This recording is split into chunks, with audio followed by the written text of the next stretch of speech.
were to try to conscious improve level. what you, I mean, the thing is, you didn't have hardly anything, and you, in some ways, kind of forced them a little bit into your, you know, your childhood, where you're like, well, you're going to have to earn it. A lot of people in your situation would have said, here, I want you to have what I didn't have. Well, so that's one of the problems that I see today, is that we all have a lot.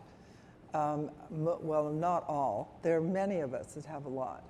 And so it's our urge. All in Palo Alto. Well, many in Palo Alto. And I live at Stanford, so you know a lot of them are there too. So it's important to resist the urge to give your child everything you didn't have. And the question is, why would you want to resist? Why wouldn't you want to do that? And so if you can just think about how you get creativity and innovation, it comes when you don't have everything. And so we need, as a group, to resist doing that, so you can help your child develop a sense of creativity and innovation. And one of the articles that I just posted recently on my Facebook account is, give your child the opportunity this summer to be bored, to really have nothing to do. How about for just a little bit? I know we're all really intent on, you know, Monday is one thing, Tuesday, Wednesday, Thursday, all the days of the week or some activity. But maybe if you want to collaborate with your child, which is sort of part of the message in the book, perhaps you can ask them to help plan the week. Maybe they just want to stay home and do nothing with their friends, or just hang out in the backyard.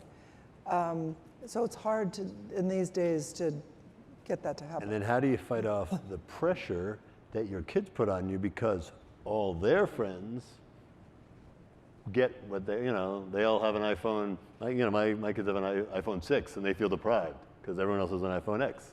I mean, that's absurd, of course, but how do you, so you know, as a parent, when you were doing this, you were raising them in a upper middle class area. How did you, I'm sure they came home and said, so-and-so, all my friends get allowance, why don't I get an allowance? Well, I did have that experience, you know, so in that era when they were growing up, you know, I was against television back then. And it's just because I didn't want them to sit around and watch TV all the time.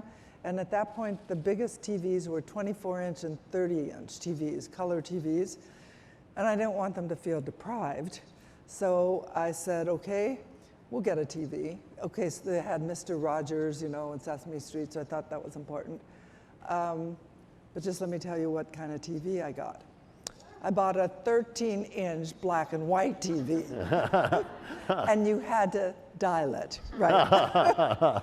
So they became very good at dialing it in. But, you know, they weren't as addicted to it as they would have been if they would have had one of those giant 24-inch TVs. And so, it's okay, today they're not giant, right? Today it's, okay, 96-inch TV. I think